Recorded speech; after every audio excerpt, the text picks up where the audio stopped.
How's it going, everybody? It's your host, Ryan Wolf here. Sabres Hockey Central Extra Podcast number 15, joined by my co-host for every other podcast, Brayton. How you doing, buddy? Oh, I'm doing good.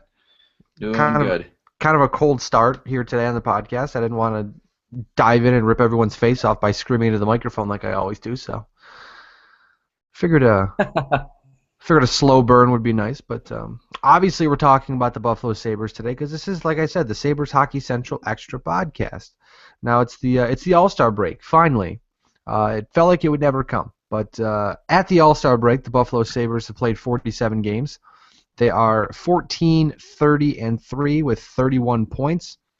They have scored 89 goals, allowed 167 for a balmy goal differential of minus 78. And they just so happen to have lost 11 straight games. Now, first off, Brayton, the question I have for you. Do you think the Buffalo Sabres will find themselves outscored by 100 goals or more when the season is all said and done?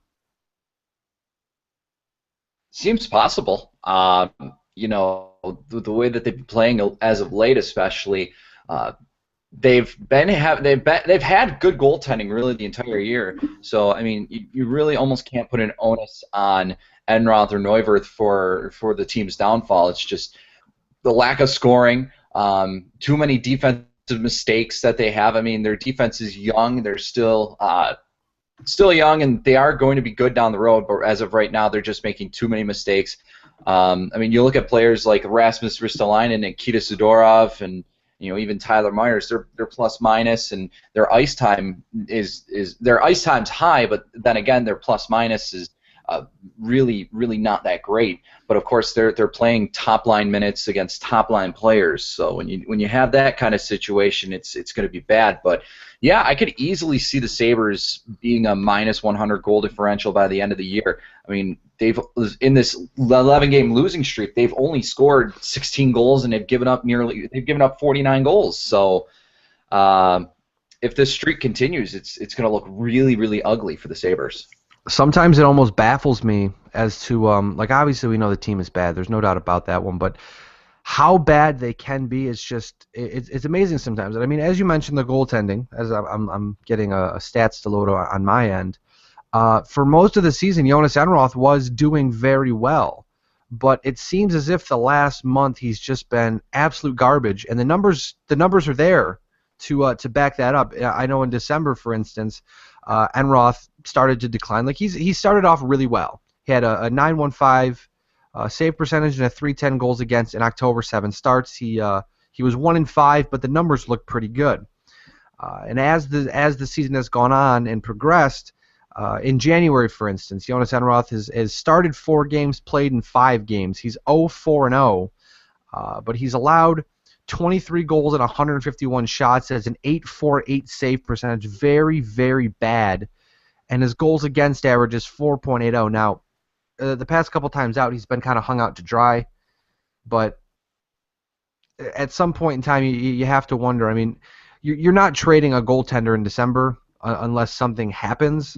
But it may come back to be either the Sabres have to keep Jonas Enroth or just trade him away for pennies on the dollar because he's not worth a quarter of what he was worth when he was doing halfway decent earlier in the season.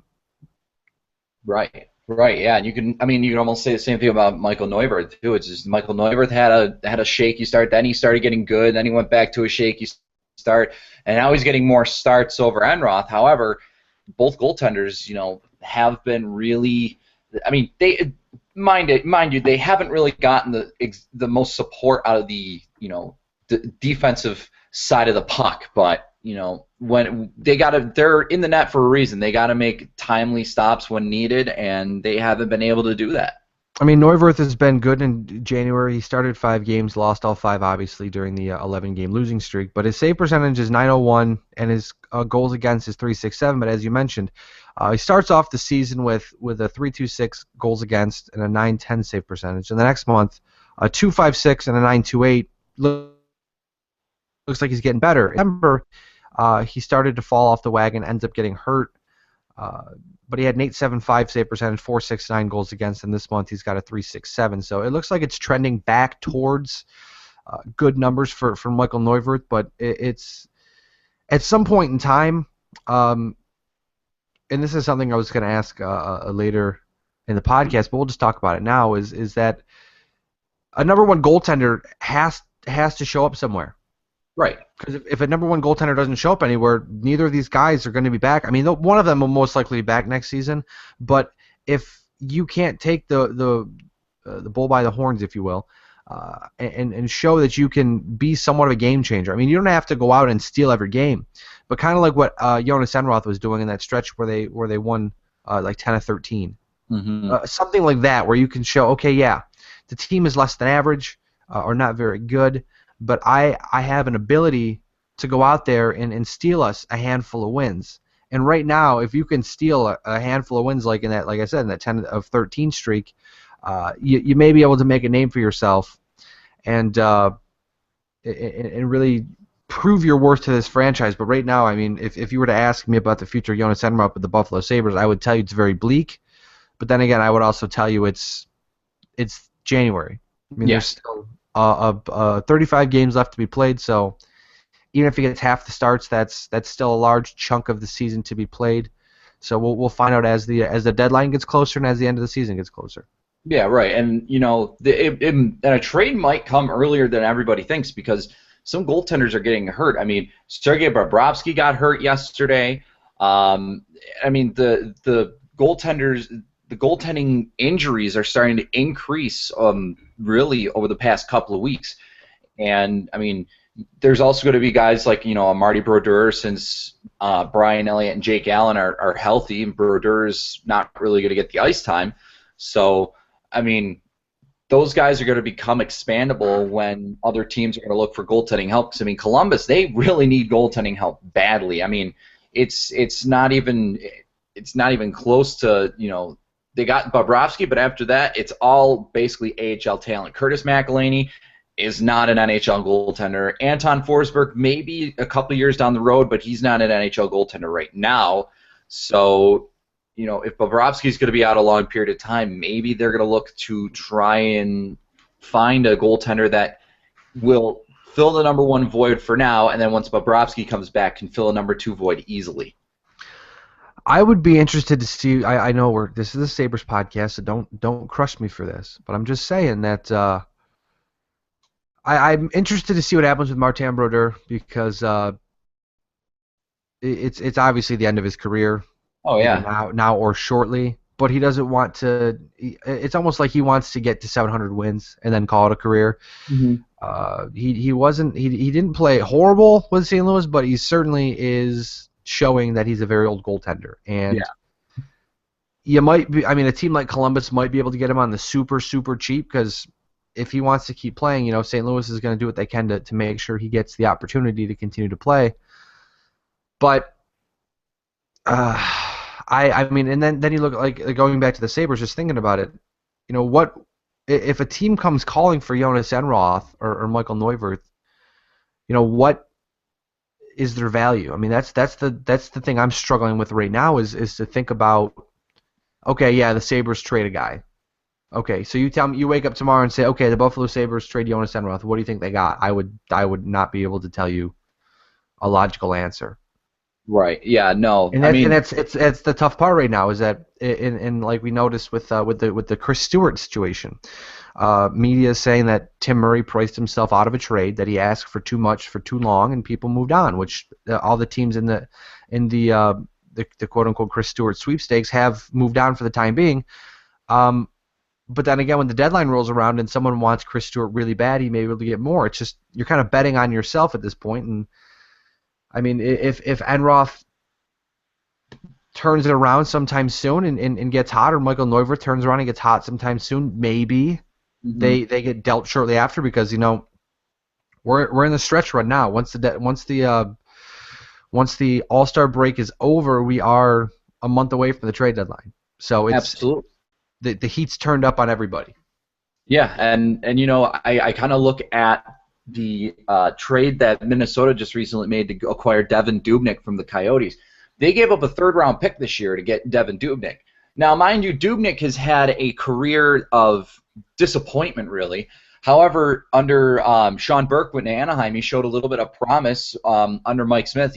Dubnyk was actually the starting goaltender for a while over Mike Smith, who Mike Smith has had, flashes of brilliance, but they acquired him for a third-round pick. Now you can look at Enroth and Neuwirth and think, okay, I could probably get a third-round pick out of. And I'm being all serious here. I definitely think you can get a third-round pick out of Michael Neuwirth or Jonas Enroth, because I see it as really Devin Dubnyk hasn't proven anything really. He had a rough go of things in Edmonton, then was traded to Nashville, then was traded to Montreal, was in the AHL forever, and then he got signed by Phoenix and now traded to Minnesota. So, I think that Neuwirth or Enroth might be able to get that much value, the same value, maybe a little more, depending on if they can step up their play right before the deadline. But as of right now, I see both those goaltenders being a third-round value, just like Dubnyk was. When I speak of the trade deadline, we are going to be live, some way, shape, or form. I know at least Facebook. I know Twitter. We're going to be. You and I will be live, Brayton, at the First Niagara Center on Monday, March 2nd. I know you got the day off. I just reconfirmed with my boss and got the day off, so we're going to be there. We're going to have some fun. Hopefully some trades happen, and it's not too boring, but with the accommodations the Sabres give us, I think we'll be just fine. But we are going to try to record a podcast. I'm not sure how. I'm not sure where, but we will make it happen. Even if we have to sit in my car and talk on my cell phone, into my cell phone, we will make a podcast happen. There's a nice venue. There's a nice venue right across the street from the First Niagara Center called 716 that we could go to and podcast there. Could do that. We could also we'll find a way. We will find a way to make this happen. We'll find somewhere. Whether it's in a dark alleyway. Yeah, we just walk into an alley and just sit down on the ground in the middle of March and just start talking into a microphone. Now we'll put a little hat down so people can start tossing money in our bucket. Yep. Speaking of the Buffalo Sabres, though, to stay on track before we get off track too far, as mentioned, the Buffalo Sabres losing streak is at 11 games as of today, as of the All-Star break. Which, by the way, real quick, about the All-Star break, we're going to have coverage. Semgus Girgenssen's the only Buffalo Sabre there, the highest vote getter. The entire All-Star game, we will have coverage of that. Do not worry. But moving on to what I was saying, the Buffalo Sabres have not won since December 27th, 2014. Makes it sound so much more serious when you say 2014 it being 2015. But the Sabres have lost 15 of 16, or they've only gained 3 of the last potential 32 points.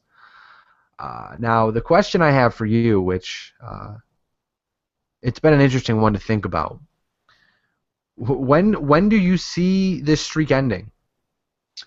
Well, it may be February by the time that the streak ends, because Buffalo is going to the West Coast to play Calgary first, then Edmonton, and then they go to Vancouver before heading back into the Eastern Conference, and they'll play Montreal on the 3rd of February. And then after that, you got St. Louis, Dallas, the Islanders, and Ottawa and Philadelphia at home. So a 5-game homestand. So maybe you can get some sort of win at home. But really, with the past 11 games, I mean, Buffalo had 5 home games of those 11, and they didn't win one. So, I mean, Calgary's playing red hot right now. I can't see Buffalo getting a win against Calgary. Maybe against Edmonton, but at this point, both teams will probably just try and tank one another out. And I mean, you could, if the first matchup was, I think the shot total was 52 to 38 or some ridiculous amount like that. It was, I got it right here somewhere. It was 52 to 31. So 52 to 31 was the shot total in that game. I think this game you might see guys not throwing the puck on net or something like that. So, but I mean, really, and then Vancouver's playing real well this year. It may be a while before the Sabres get another one. I could see this win streak going to 15, 16, maybe even 17 games. So, speaking of the Sabres' futility, last year they were one of the worst teams in a very, very, very long time. But this team also looks very Before I ask the question, I'm going to ask, I do want to point out that the 2014-2015 Buffalo Sabres are on pace to be the most outshot team in National Hockey League history. Now, is last year's team worse than this year's team? And I know I it's could hard. say And sorry to interrupt you. I know it's hard to say. Obviously, there's still a chunk of games left, but last year compared to 47 games this year, is it worse? it's so far statistically, yeah, it's looking way worse than it was last year. The Sabres may not finish point-wise worse than they did last year, but last year, I mean, they weren't giving up as many shots. They had some good goaltending. They were even playing better defense than they were playing this year. Um, and really, they've got talent on this team where they should be scoring. They should be putting up some points, and nobody's doing that. I mean, Matt Molson last year was playing very well when he got traded here. Then this year, he's almost absent from the score sheet every other 2 games. So, I mean, when you're not getting offensive production like that, it hurts.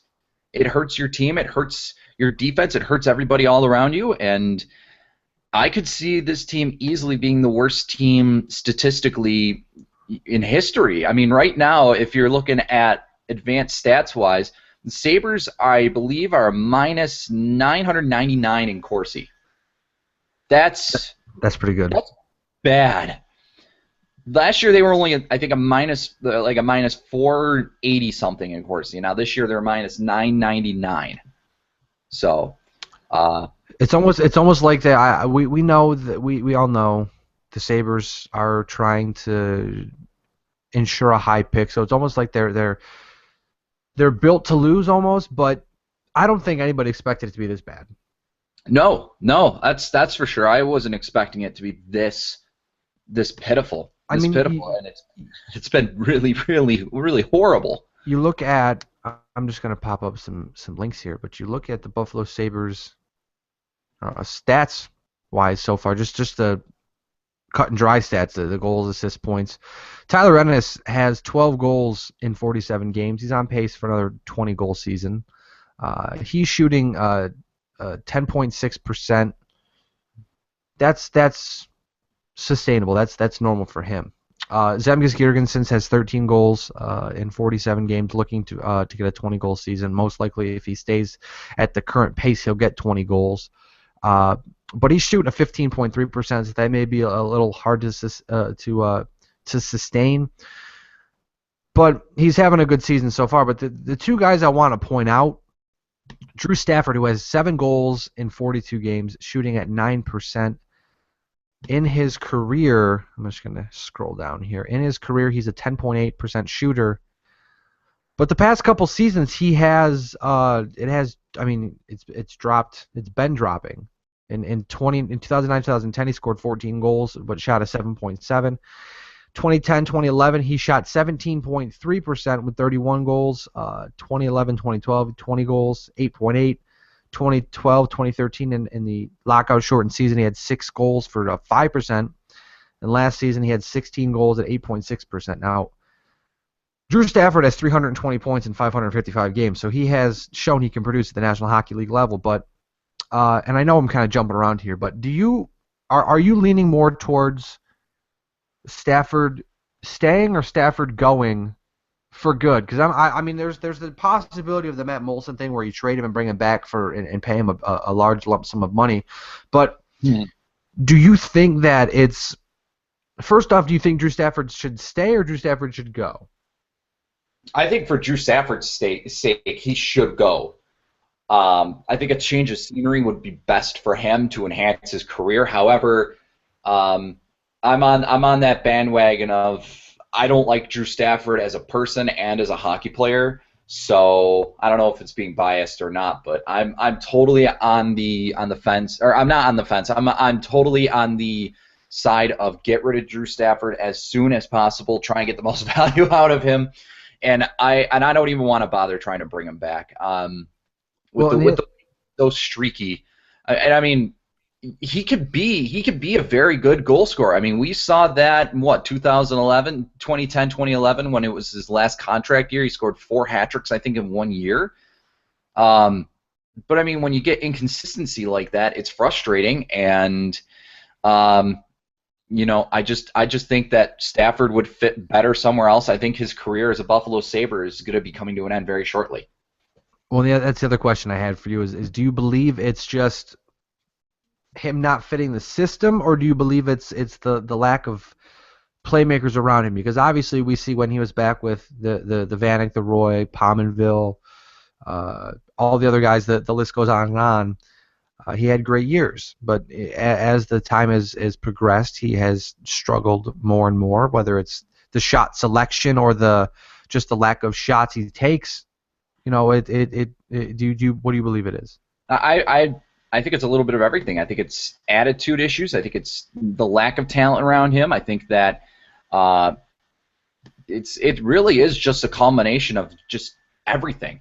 There's not enough talent on this team. He's got some attitude issues. It's almost like he just like, okay, I kind of want to play tonight, or yeah, I'm not in the mood to play tonight. We'll just get through this game, get through the press conference afterwards, and then be done. But I mean, if the Sabres again, if they want to try and trade him to a contender, by all means, be my guest, do it. And then during the offseason, if you can get him back for a reasonable price, I mean, I guess I'd be okay with that. But I'm on the boat of let him go, don't ever bring him back.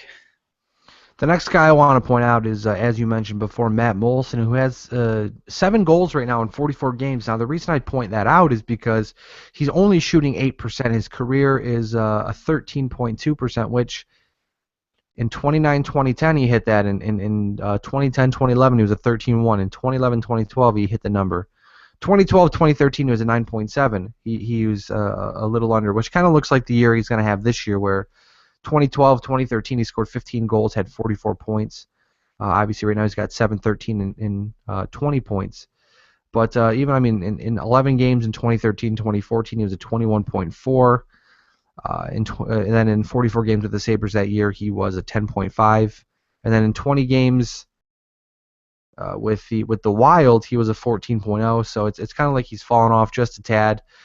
But then again, you look at a team like this, it's kind of hard to sit. Same with Stafford. It's kind of hard to sit here and judge and say, Molson's having a bad year, Stafford's having a bad year, because we've seen so far to this point, there's not that slump buster on this team where there's a guy that when everyone's struggling, this guy's always hot. Or there's not that guy that'll just say, you know what, I'm going to put the team on my back and we're going to go forward and we're not going to keep losing games. It always seems to be when Ennis is struggling and Stafford's struggling and Molson's struggling and Girgensons is struggling, it just naturally has to progress out of the struggle. It's not just going to blow up. Right. Yeah. And I mean, with Molson, I mean, he's playing on a line with the two other better players on the team, in Ennis and Girgensons.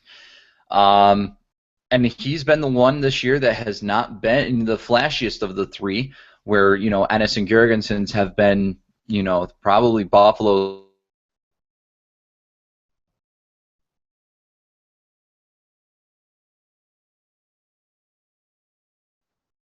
Oh, I think we lost Brayton. However, Oh, not, we he's got not we got you able. back. Oh, what was that? I'm sorry. I lost you there for a second. You Oh. went robot on me. Oh, okay.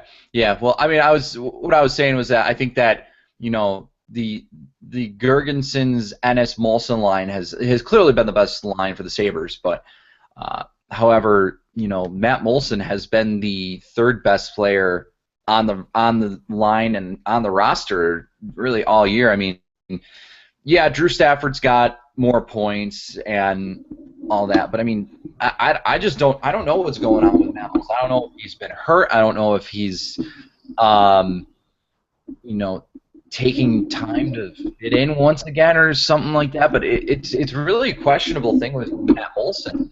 You'd like to see more production on him because you're paying him $5 million over the next 5 years. So, and you traded for him when you traded Vanek and everything. So, yeah, I'd like to get a little bit more production out of Matt Molson, but I mean, as long as that top line really stays together, I mean, I think that Molson fits the bill here. Now, the last question I want to discuss with you before we We you and I both know the answer to this question, but there's a little more emphasis on it now that the Sabres have lost 11 straight games. Ted Nolan has confirmed with media that not specific players, but the team message as a whole is not getting through to this team. Uh, he kind of hinted at being tuned out by some of the players. Obviously, there's a new crop of player that's coming up next season. Obviously, probably a very big year in free agency as well. Uh, a high draft pick, if not a one or two coming in. You've got Reinhard, Grigorenko, Zadorov, Ristolainen. The list goes on and on. I could be here for days telling you all the prospects that'll most likely be in Rochester next year. It doesn't appear Ted Nolan's the guy for the job, but before I give you my opinion, I want to ask you, is there any way that the head coach Ted Nolan survives this season? Well, I think he'll survive through the end of the year. I think he's going to be here right until the last game, but I'm not going to be surprised at all if, you know, days after the season ends and right before the playoffs begin, that Tim Murray fires Ted Nolan. And I mean, it's not really Ted Nolan's fault neither. I mean, it's the players and the lack of talent, you know, lack of willingness to play. And as Ted Nolan said, it's just like we've had some players that, you know, don't the message isn't there, they tune out. And yeah, so I mean, I think that's a huge factor. I think that, you know, even though the organization says we are building this year, that's clearly hasn't been the results on the ice. This team really is going to try and finish this year. They got to finish this year out, and then they have to rebuild again and get rid of some guys that don't want to be there. If you don't want to be there, then, you know, you can just pack your bags and leave. And, you know, I think that after this year, I think Tim Murray's going to make the search to find his own coach, because really Ted was hired by Pat LaFontaine. So I think Tim's going to look for his own coach and a guy that he'll rely on through hopefully many, many years. And they'll try and find some guys to sign during free agency to try to make this team better. And, you know, once next year comes about, this team may be a completely different team when October comes around. I guess that's something that we're looking forward to. I mean, if Ted Nolan, I look at it this way: if Ted Nolan returns next season, we know what the goal is. It's not to finish competitive, because the goal so far has not been to be competitive. It's been to be there, be on the ice when the puck drops, and play. And you probably won't play well, but you're there and you're a team, and that's really all you can say about them. So you've got to think that I don't think he survives the season. I mean, there's no way they fire him in season, because you're not gonna sit there and put Brian Trottier or whoever else behind the bench for, you know, 30, 40, or 30 games or whatever, 20 games, Right. depending on when you were fired. I mean, if they lose, if they lose 20 straight or 25 straight games, maybe. But that is I would say it'll take an unforeseen circumstance, a very unforeseen circumstance, to see Ted Nolan fired before the end of the season. Yeah. But Yeah. like you said, I totally agree. Once the season is over, Ted Nolan watch, it begins, and I mean, especially if they get the first or one of the first two picks. Like if they finish worst in the league, you've got to where Tim Murray wants to be, and you've done your job, you've done your service to the organization. Now, thanks. Enjoy this free money we're going to give you, because he still has, I think, a year or two left on his deal. Enjoy the cash and have a good day, because it's not going to benefit these kids to, like Cody Hodgson. Perfect example. He's a 20-goal scorer, and you're telling me that he all of a sudden forgot how to play hockey. I'm not buying it. There's certain players who don't work under certain coaches, and Cody Hodgson is one of them. Ted Nolan does not like Cody Hodgson because he is not a heavy hockey player. He's very bad at back checking. But instead of trying to work with him. Let's just play him 7 minutes a night. And like last game, I believe he played one shift after the second period. Jesus. That's ridiculous. Yeah. Yeah, no, and I mean you pay Cody Hodgson to be the offensive talent that he is. Well, we all know that deal was a very poor deal from Darcy Regier, but Oh yeah. not much you can do about it now except try to make something out of it. And Hmm. if you can refurbish his career, because obviously you go from scoring 20 goals to scoring 2 or 3 in a season, it's gonna reflect poorly on you. But if you can go out and have a bad year this year, then turn it around next year and have a really good year, it might not matter so much. Right. Right. And there's some coaches out there that, whether it's junior coaches or some coaches that have coached in the NHL in the past that have worked with players or who will work with players more, and be a role model in the room as a coach.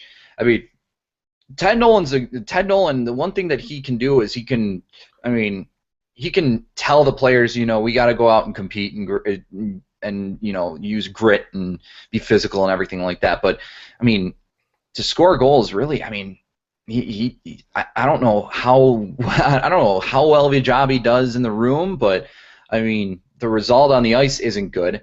And I mean, there's a handful of coaches out there that are available that will be a much better fit than Ted Nolan in Buffalo. Well, That would be. I can't remember where I heard it, but it's one of the smartest things I've heard in a while. You put Jack Eichel or Connor McDavid on this team, and even with the current crop that you have on the roster, plus the current crop of kids that you have in Rochester and in juniors and so on and so forth, you may see a coach that says, "Hey, I really like what you got going on." A guy that you never would expect to come to Buffalo, like the one name that people keep pointing out is Right. Dan Bilesma. He may not want to be here now, but you go out and get Connor McDavid, Mm-hmm. and you may pique his interest. Yeah, or Jack Eichel. I mean, if you finish 1 or 2 and get one of the top 2 picks, you probably could attract the most, insane name out there. I mean, you kind of look at it the Bills way. It's just like you never thought. I mean, who would thought really Rex Ryan was going to come here, and then all of a sudden it's just like, oh, Rex Ryan's going to be the next head coach. Great. I mean, they could do that with the Sabres too. It's just like, okay, Dan Bilesma, he wouldn't want to come here, and then you draft like an Eichel or McDavid, and then Dan Bilesma might say, oh yeah, I'm going to come.